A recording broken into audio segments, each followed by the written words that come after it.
Now, one thing that people talk about when it comes to Matt Rhule, and I know we talk about the family aspect for him a lot, and we talked about, everybody kind of knows what he talked about with his wife and kids, how he thought about where he wanted to build and where he wanted to be for a long time, citing that his wife was going to start a business and, put his kids in school there. Like he wants to build around the community and stuff like that.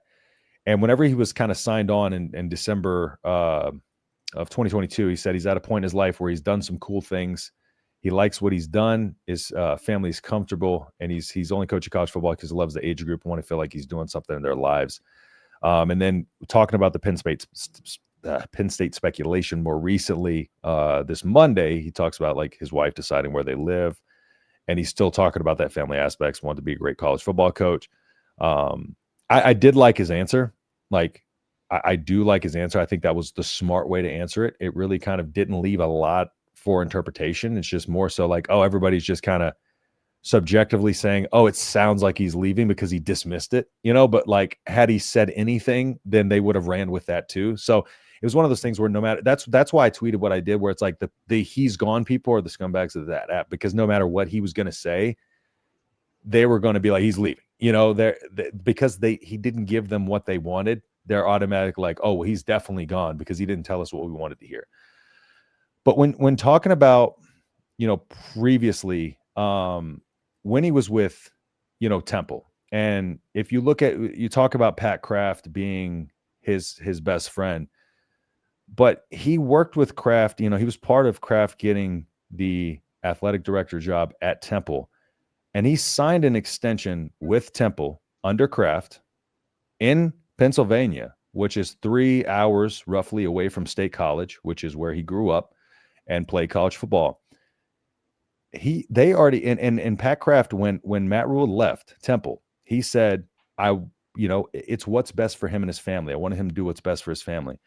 So we're talking about an instance where, Pat Kraft was still his best friend there. He had already signed an extension with Pat Kraft and still left at the opportunity to leave that region, go to Baylor, and build something there, right? Mm-hmm. Now, my thing on the other side of this too is when we talk about that, Pat Kraft needs to go big here. And they talked about potentially making a flashy splash hire.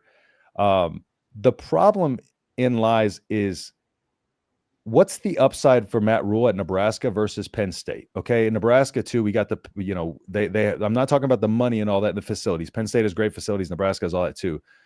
One thing to note: Matt Rhule does have a lot of power in Nebraska already, right? In the athletic department as a whole, like he has a lot of more control, power than the governor, a lot of control and a lot of power. Will the powers that be, I know the athletic director, will everybody on board, the donors and all that, give Matt Rhule that same power if he was to come over to Penn State? Because is everybody in, it doesn't matter what Kraft thinks, if not everybody in that athletic department is on board with it. We've seen that happen in Nebraska when not everybody in the athletic department is on board with it. When the donors are not on board with stuff's not going to happen. I don't care what your athletic director thinks. Mm-hmm. So do they feel like that's in the best interest of the team? And it's not just his decision, it's everybody around their's decision, right? Because they're the ones that are going to have to pony up the money. Additionally, the risk reward, if he goes there, think about the family aspect of this. There's high expectations at Penn State. It is clearly they just fired a coach that was in the semifinals. Win now or bust. Does Rhule think that risk is worth his family moving? Let's say he doesn't win a national championship in year 2, year 3, or he can't get over that hump.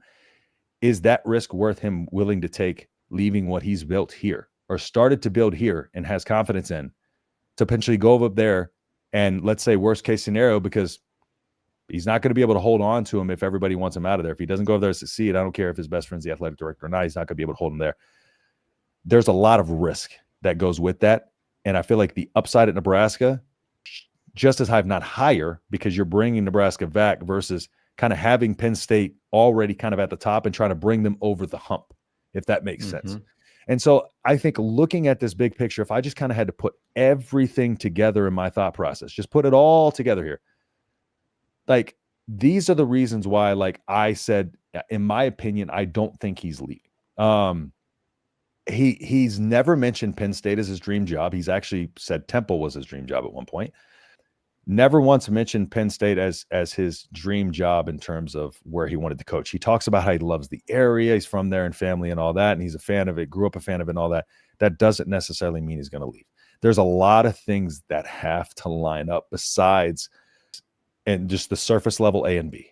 There's a lot of stuff that has to line up. And more often than not, look at Tony White. Tony White was a home run hire to UCLA. Remember? Everybody was talking about Tony White for sure going to his alma mater, UCLA. No, they didn't hire him. No, he didn't. Exactly. Okay. So all the stuff, and so I'm just asking people to think a little bit more, a little deeper here, and not just look at, okay, surface level, here's A, here's B, connect those two dots, and that's it. Oh my God, he's leaving. That becomes a distraction to him. Then everything else starts to become like us talking about it constantly throughout the season will become distraction. All of that will lead to this distraction. My thing is this too. I have a question here. Because Rhule talks everywhere Rhule has been, when he left Temple, he had got Temple where he needed him. When he left Baylor, he had got them where they needed him. Does he have Nebraska where is this a finished goal yet? No, it's not. No, it's not. Is it going to be this year? Probably not. Hell, not even next year. Exactly. So he wanted to come here and build this and finish what he's built. And he hasn't, those two places he has completed what he built. The Panthers, he didn't get an opportunity to. He had a 5 to 7 year plan there, and they gave him 2 years and ousted him. And he had said, hey, if they would have said, I need you to win in 2 years, he would have went in there and won in 2 years, right? But he wanted to do that long process and build, and they let him go before he had the opportunity to see it come to fruition. He still has not completed what he set out to do in Nebraska yet. He has a lot of aspirations and goals that he wants to do. He wants to leave a legacy in Nebraska. Not only that, now we have kind of some other indicators coming in, with, I think, was it Riola? Riola posted, was it yesterday on Instagram? I think it was yesterday or Sunday. Said he's not leaving, and then posted "I Never Lie" by Zach Top or something like that. And his comments today too. Yes. And his comments today on it as well. So just and that just kind of adding to kind of what my thought process was before. So I wanted to make sure, and that's why I said tune in Tuesday, because I wanted to kind of, it's hard to tweet this, in the way that I kind of did it and connect those dots. But that's where I feel, in my opinion, again, this is all my opinion. I know nothing on the inside. My opinion of why I think he's going to stay. And I just don't think this is a unique situation to any other situation that he's been in. And I don't think he's leaving. I honestly am not concerned about it. And also, I don't necessarily think he is the home run hire Penn State's looking for. And I think those would have to align. I think those two would have to align for that to be the case. But of course, he's not an idiot. He's not going to come in and just be like, yeah, I'm not going. Because if you close doors, you're not a smart person in general. Because you never know what they can throw at you. You never know. You never know what they're willing to offer. You know what I'm saying? If he closes that door and doesn't even have the conversation, that's a potential regret he'll have, right? So I have no problem with him. Like, if they bring him in to talk about a plan, like, even then I'm not panicking. It's one of those things that they're going to do their due diligence. They're going to go through that process. But how many times do coaching hires go the way that the betting odds and everybody expects them to go? Even when we think everything is lined up perfectly, how often do they go that way? Not very often. I'm trying to think back to when we hired Rhule. I believe he was the odds-on favorite initially, outside of like Luke Fickell. By the way, this has nothing to do with what he said. If you listen to what I said, it never was because he said he's not leaving. Not once did I mention Matt Rhule said he's not leaving. This is why I think he's not leaving. Not once. Continue. Sorry. Oh yeah.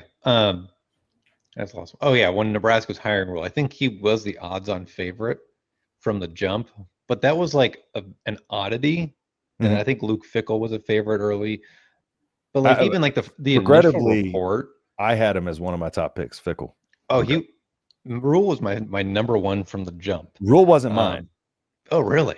Fickell was. I'll admit when I'm wrong. All right. And Fickell was my top choice. I really loved Fickell, man. Oh, I liked him too. I didn't think you could go wrong. In fact, I mean, we'll take it back a little bit. We're, digressing a little bit, but Nebraska almost didn't get Rhule. Yeah. And they had pivoted to Luke Fickell. Like immediately. They were ready to send him a contract, and then Carolina and Nebraska and Rhule's agency kind of fixed the numbers because Carolina wasn't one to pay as much or something like that the last minute. And that's when he had that Black Friday announcement right before kickoff, I believe, or right at the end of the game of the Iowa game that year. I want to take it back to, I said if Penn State offers Rhule, but here's the problem. I don't think they're going to offer Coach Rhule. My opinion is if they offer, he takes it. What I think is going to happen is, like you said, and the reports have come out, they're going to swing big. Thinking Marcus Freeman, thinking Mike Elko at Texas A&M. I'm thinking potentially Manny Diaz over at, where is he at, Duke right now? Yeah. And in the NIL era, you have a duty to make sure your donors are happy.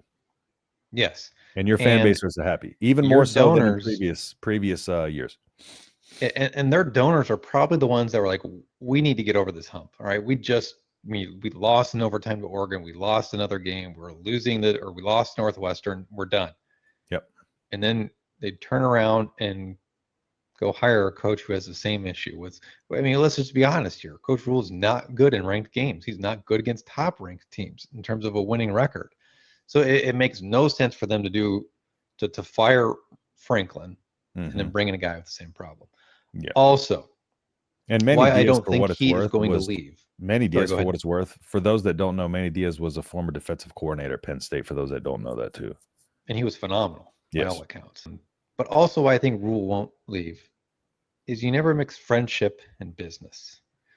Okay, so if 2, 3, 4 years down the road, Kraft is in a position where he's being forced to fire Rhule, who is admittedly his best friend, or you're going to get fired if you don't, and then you're both going to be fired. Is Kraft going to do that? Yes or no? Probably. Yep. You know what I mean? You're going to fire your best friend and lose your friendship potentially.